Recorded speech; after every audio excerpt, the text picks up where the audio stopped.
사랑하신 성도 여러분, 오늘 설교 제목은 힘에 겹도록 극심한 고난을 당하여입니다. 여러분의 인생에도 정말 힘에 겹도록 극심한 고난을 당할 때가 있었을 것입니다. 정말 살다 보면 그런 일 많이 당합니다.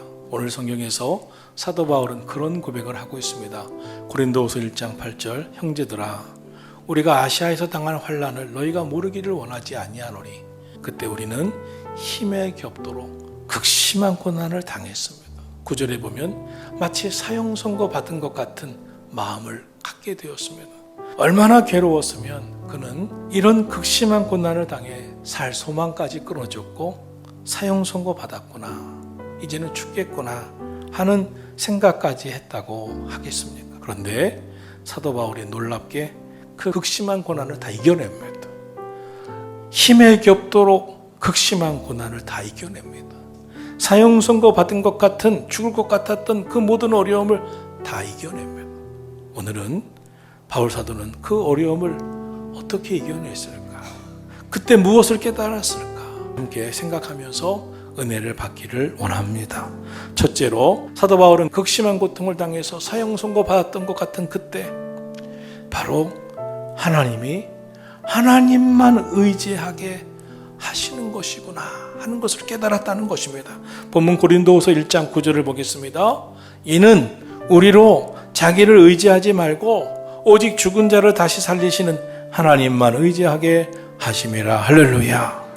죽을 고비를 넘나들면서 바울 사도가 진짜 깨닫게 된 것이 이 세상 살아가는 것은 하나님만 의지해야 되는구나, 하나님만 의지하는 법을 배워라 하는 것을 깨닫게 되었다는 것입니다.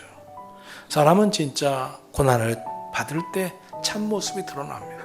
진짜 고난을 당하면 믿음의 수준이 보이고 믿음의 밑바닥이 보입니다. 사람은 절망하는 존재입니다.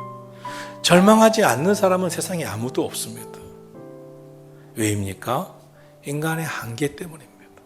내가 할 수 있는 거 꽤 많다고 생각했는데 살다 보니 할 수 없는 게 더 많아요. 해낼 수 없는 게 더 많아요. 여러분, 우리가 인생을 살면서 꼭 기억할 것이 있습니다.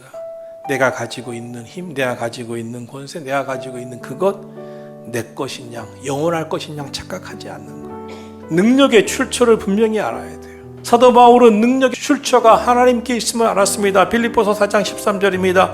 내게 능력 주시는 자 안에서 내가 모든 것을 할 수 있느니라. 나는 아무것도 아닙니다. 내가 모든 것을 할 수 있는 것은 내게 능력 주시는 주님이 계시기 때문입니다. 능력의 근원을 알아야 합니다. 하나님께서 힘을 주셔야 함을 압니다. 하나님께서 은혜 주셔야 함을 알아야 합니다.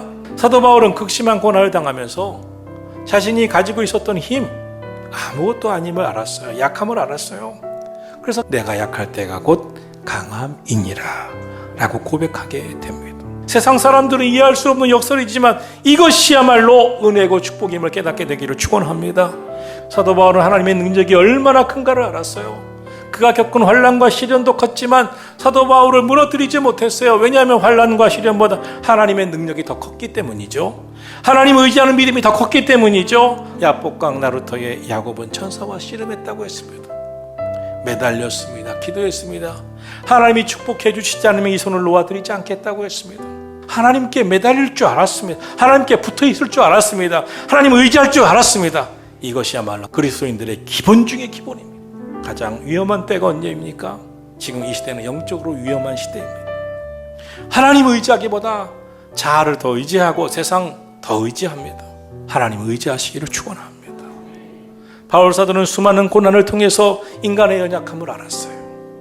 그래서 하나님을 의지하기로 작정합니다.